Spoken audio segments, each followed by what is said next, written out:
કાળઝાળ ગરમીના બદલે કરા અને પવન. ઉત્તર ભારતમાં કેમ બદલાયું હવામાન? એપ્રિલમાં શિયાળાનું પુનરાગમન. શું આ કોઈ કુદરતનો ખેલ છે કે પછી આબોહવા પરિવર્તનનો સંકેત? વેસ્ટર્ન ડિસ્ટર્બન્સ અને અરબી સમુદ્રની જુગલબંધી પાછળનું રહસ્ય શું છે અને આનાથી કૃષિ અને માનવ જીવન પર શું અસર પડી શકે છે? તો ચાલો દર્શક મિત્રો, આ અંગે આપણે ડિટેલમાં માહિતી મેળવીએ. નમસ્કાર દર્શક મિત્રો, લોકસભા શોમાં આપનું સ્વાગત છે. તો દર્શક મિત્રો, હાલ તો આપણે જ્યારે કેલેન્ડર જોયું ત્યારે કેલેન્ડર બતાવે છે એપ્રિલ મહિનો, એટલે કે ગરમીની શરૂઆત, સૂર્યનો તાપ, ઉકળાટ અને પંખા અને એસીની જરૂરિયાત. એપ્રિલ મહિનો ચાલી રહ્યો છે. સામાન્ય રીતે આ સમયગાળામાં સૂર્ય દેવતા આકાશમાંથી અગમ ગોળા વરસાવતા હોય છે. લોકો એસી અને પંખાના સહારે બપોર કાપતા હોય છે. પરંતુ આ વર્ષે કંઈક એવું બની રહ્યું છે કે જેને હવામાન વૈજ્ઞાનિકોથી લઈને સામાન્ય માણસ સુધી દરેકને વિચારતા કરી નાખ્યા છે. શું તમે ક્યારે વિચાર્યું હતું કે આ મહિનામાં ઠંડી હવા વહેવા લાગશે, આકાશ વાદળોથી ઢંકાયેલું દેખાશે અને વાતાવરણમાં એવી ઠંડક હોય એવું લાગે કે જાણે ફેબ્રુઆરી પાછો આવી ગયો હોય? તો પછી આ શું માત્ર એક અચાનક બદલાવ છે કે પછી કુદરત આપણને કોઈ મોટી ચેતવણી આપી રહી છે?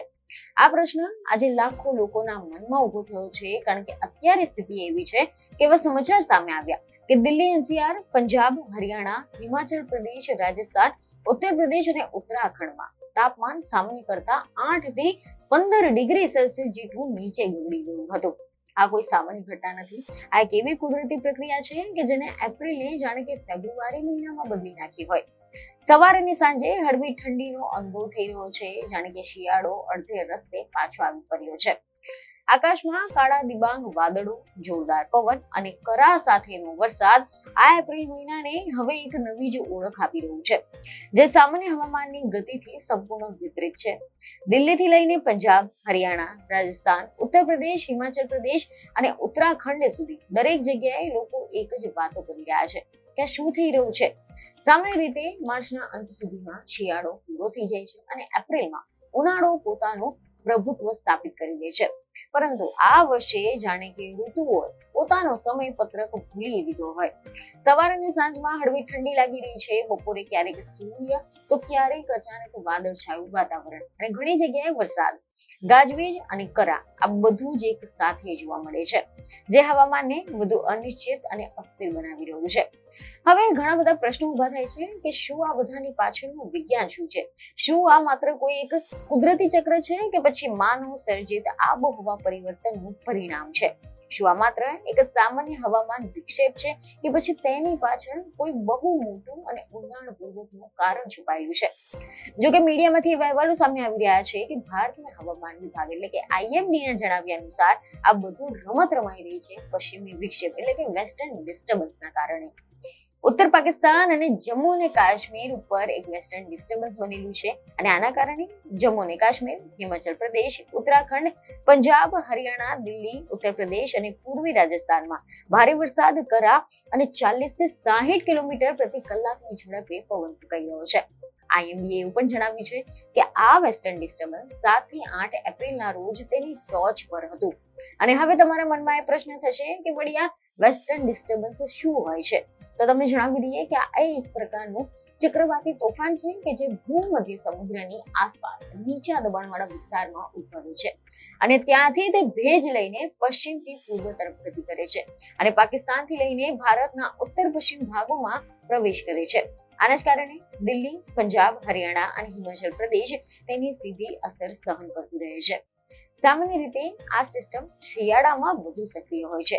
તે પહાડો પર બરફવર્ષા અને મેદાની વિસ્તારોમાં વરસાદ લાવે છે. પરંતુ આ વર્ષે કુદરતે તેની ગતિ જ બદલી નાખી છે. એવા અહેવાલો સામે આવી રહ્યા છે કે IMD ના જણાવ્યા પ્રમાણે માર્ચ અને એપ્રિલ મહિનામાં 1 કે 2 નહીં પરંતુ પૂરા 8 વેસ્ટર્ન ડિસ્ટર્બન્સ સક્રિય થયા છે. જે સિસ્ટમ છે એટલી મજબૂત હતી કે તેને આખા ઉત્તર ભારતને ઠંડકથી ભરી દીધું છે. ખાસ કરીને 7 અને 8 એપ્રિલના રોજ આ સિસ્ટમ તેની ટોચ પર હતી. પરંતુ આ વખતે આ મામલો માત્ર વેસ્ટર્ન ડિસ્ટર્બન્સ પૂરતો સીમિત નથી.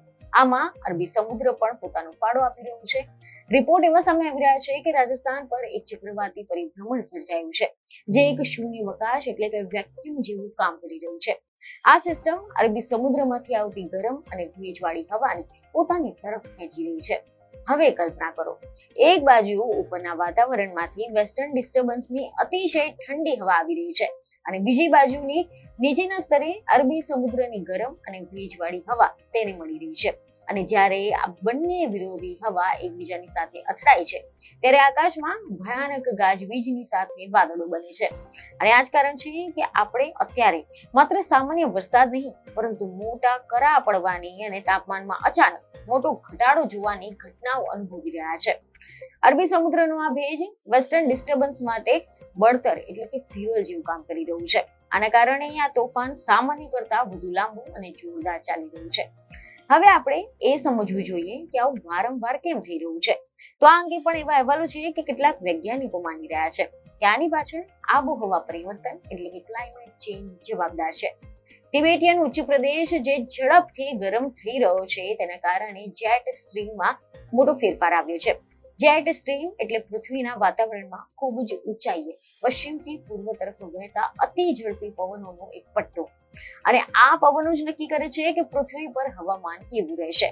સામાન્ય રીતે જેટ સ્ટ્રીમ સીધી રેખામાં વહે છે, પરંતુ અત્યારે આર્કટિક જે પ્રદેશો છે એટલે કે ઉત્તર ધ્રુવની ગરમી જવાથી આ જેટ સ્ટ્રીમ લહેરાતી થઈ ગઈ છે, જેને વિજ્ઞાનની ભાષામાં યુ આકારના તરંગો કહેવાય છે. અને જ્યારે આ પવનો લહેરાય છે ત્યારે તે વેસ્ટર્ન ડિસ્ટર્બન્સને સામાન્ય કરતા ઘણી વખત નીચેની ઊંચાઈએ દક્ષિણ તરફ ધકેલી લે છે.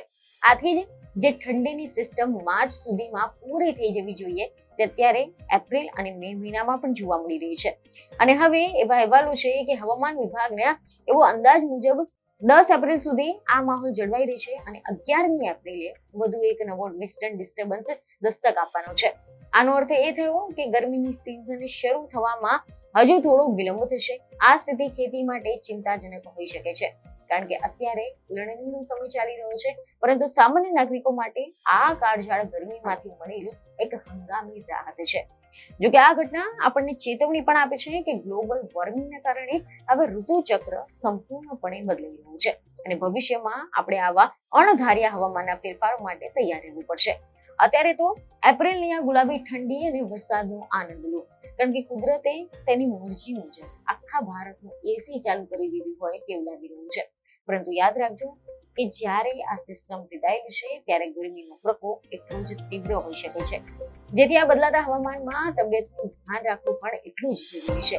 કારણ કે તાપમાનમાં આવો મોટો ઉતાર ચઢાવ રોગચાળાને પણ આમંત્રણ આપી શકે છે. આવનારા દિવસોમાં હવામાન કેવું વળાંક લેશે તેના પર સૌ કોઈની નજર ટકેલી છે અને કુદરતના આ વિલક્ષણ સ્વરૂપને સમજવું એ માનવજાત માટે અત્યારે તો સૌથી મોટો પડકાર છે. સૂર્યના પ્રકોપની સામે આ મેઘરાજાની એન્ટ્રી ભલે સારી લાગતી હોય, પરંતુ તે આખું પૃથ્વીના બદલાતા સંતુલનનો એક મોટો સંકેત છે.